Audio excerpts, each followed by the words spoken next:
What is happening, you wonderful people? So last night I got a chance to go see The Conjuring Last Rites. And in this film, in 1986, paranormal investigators Ed and Lorraine Warren travel to Pennsylvania to vanquish a demon from a family's home. And that's all I can say without giving too much away. Let's talk about it. What's your favorite scary movie?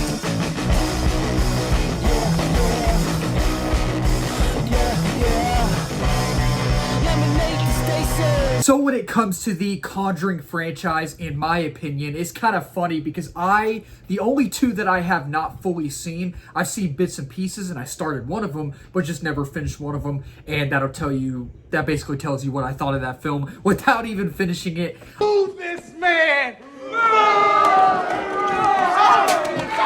I have not seen all of the first Nun, and I have not seen all of the first Annabelle, but including this new one and the other ones I have seen. And I think that besides this new one and besides the first Annabelle and the first Nun, which I have not seen those two, I think this franchise as a whole, I know there are a majority of people, a group of people that really, really do enjoy this franchise, but there are also other people, another group of people that are just kind of like, meh, it's just not that scary, it's just okay. And I think just talking about the Conjuring movies, just those movies, I think that the first one is fine.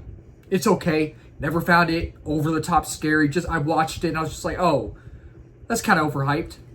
Not that scary, but okay, whatever. And then the second one, I just didn't find that interesting. I was never the biggest fan of it. I liked the first one more. And then we get to the third one, The Devil Made Me Do It. And I think The Conjuring, The Devil Made Me Do It is definitely a step up from the first and second one. And I still think that one is fine. It's okay, but it's definitely a step up from the other ones. But now after having seen Conjuring, The Conjuring Last Rites, I have to say I actually really had a good time. I found it to be solid. Starting off with my positives, and I'll talk about my negatives later, because even though I think the positives for me, in my opinion, outweigh the negatives for this film, I still do have, not very many, but I still do have some qualms. I still do have some negatives. But starting off with the positives, I really enjoyed this film. And with the Conjuring franchise, besides the first Annabelle and the first Nun, I haven't seen those two, and I probably will never watch the first Nun. I probably will never watch the first Annabelle, because this is technically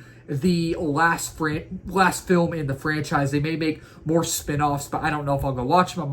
I might go watch them. But I think with this film, there are a lot of things that work, and when it does work, it does work. When it doesn't work, it doesn't work. But if I had to rank them, I would really have to sit down and think about it.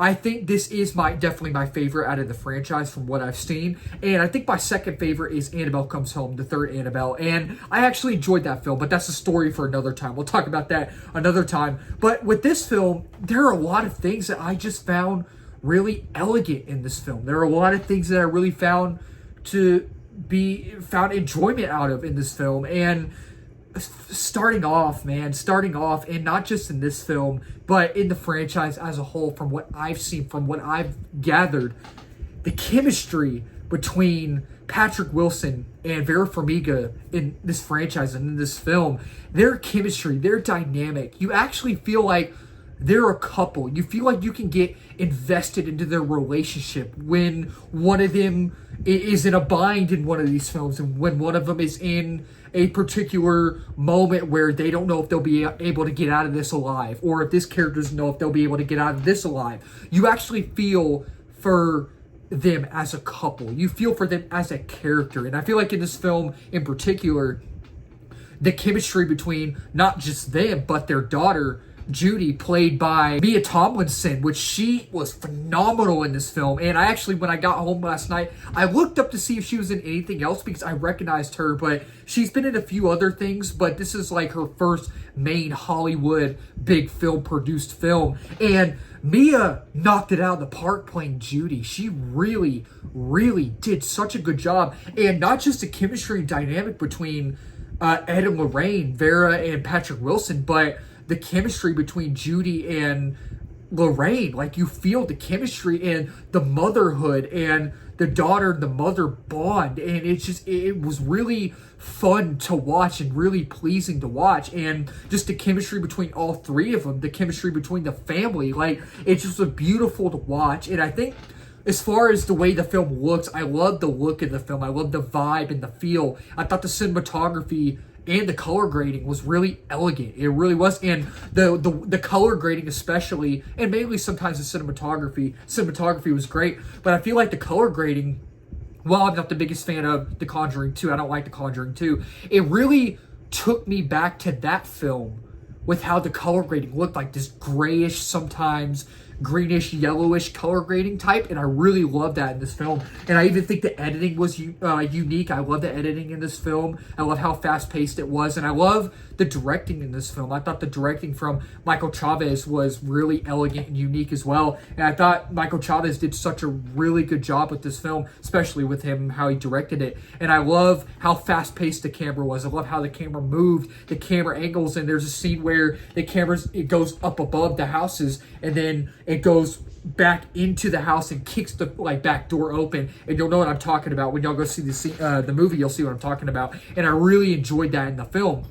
And while I didn't really find it scary, there were some frightening images and frightening imagery in this film that I thought was like, oh, that's cool. I like how they did that, and I really thought at times it was scary, but not over the top scary. I did find it thrilling and suspenseful. I did, which is what you need in this type of film. You know, it's really about trauma, and I really like that. And the reason I say it's about trauma is because that's one of the underlying themes in this film, and it kind of takes you back to really the other films, and it's kind of like a build-up.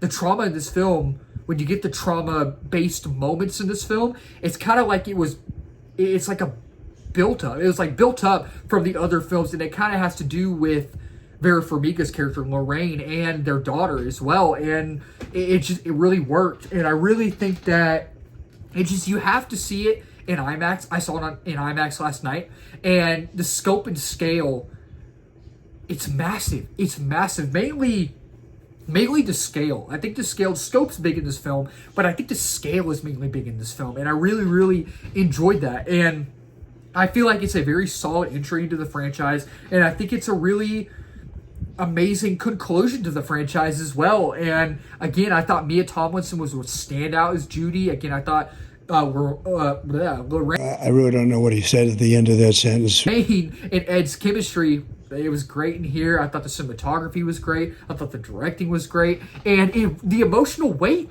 really hits as well. It does, and I think it mainly hits the emotional beats or the emotional weight, the emotional depth of this movie. And I think the emotional depth really is built up as well throughout the entirety of the franchise, you know, and leading up to this movie.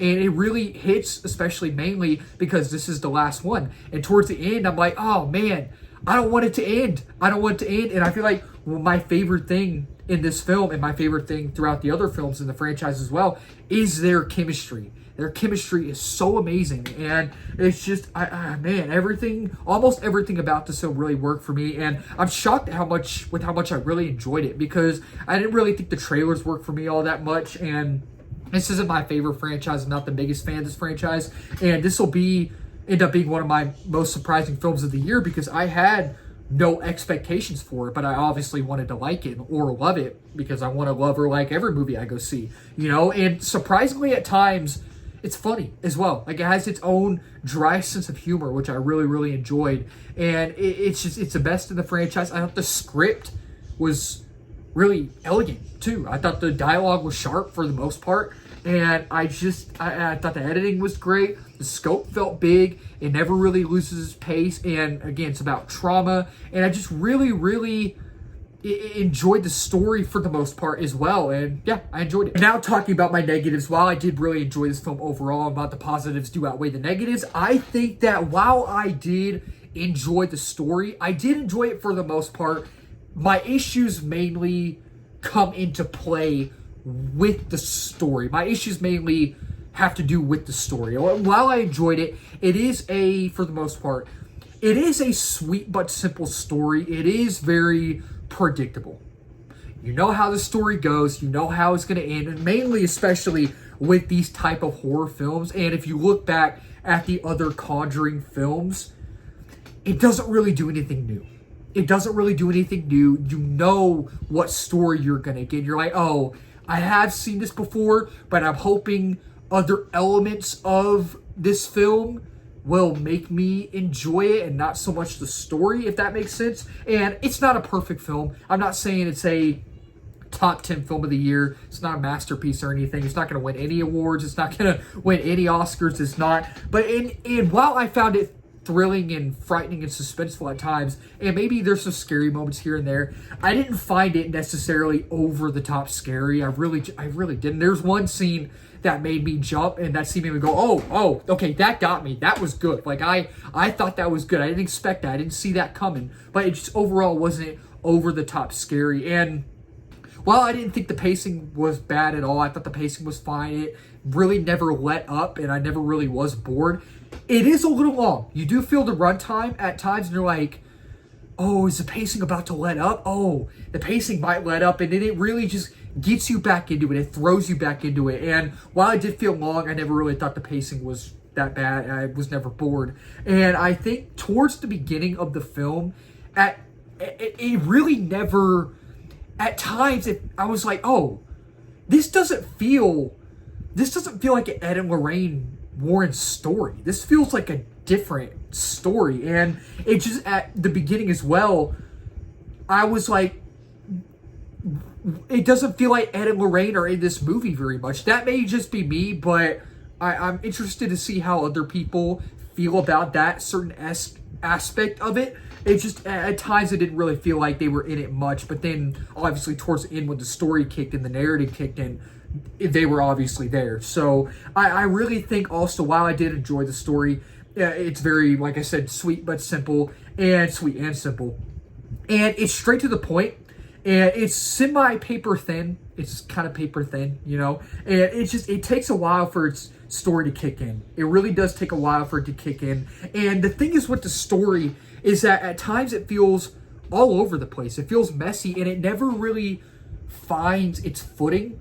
It never really knows what it wants to do or what it wants to be. And it just never knows where it really wants to go. And it's kind of interesting because I did enjoy the story, but at the same time, again, like I mentioned, it's just a very sweet but simple story. And you're just like, oh, okay, maybe it needed to have more depth. Maybe it needed to be bigger, if that makes sense, more grandiose, more grand. But at the end of the day, it just wasn't. But at the end of the day, I still enjoyed it. Yeah, overall, with The Conjuring Last Rites, I'm not the biggest fan of this franchise, but I think that this is a very good entry into the franchise and a very good conclusion to the franchise. I love the chemistry, not just in this film, but in the other films, between Vera Farmiga and Patrick Wilson and Lorraine Warren. And I think the cinematography is great in here. I think while the story is simple, while it is kind of paper thin, still really enjoyed it. So with The Conjuring Last Rites, I am going to give this film a 3.5 out of 5 stars. And with The Conjuring Last Rites, I will say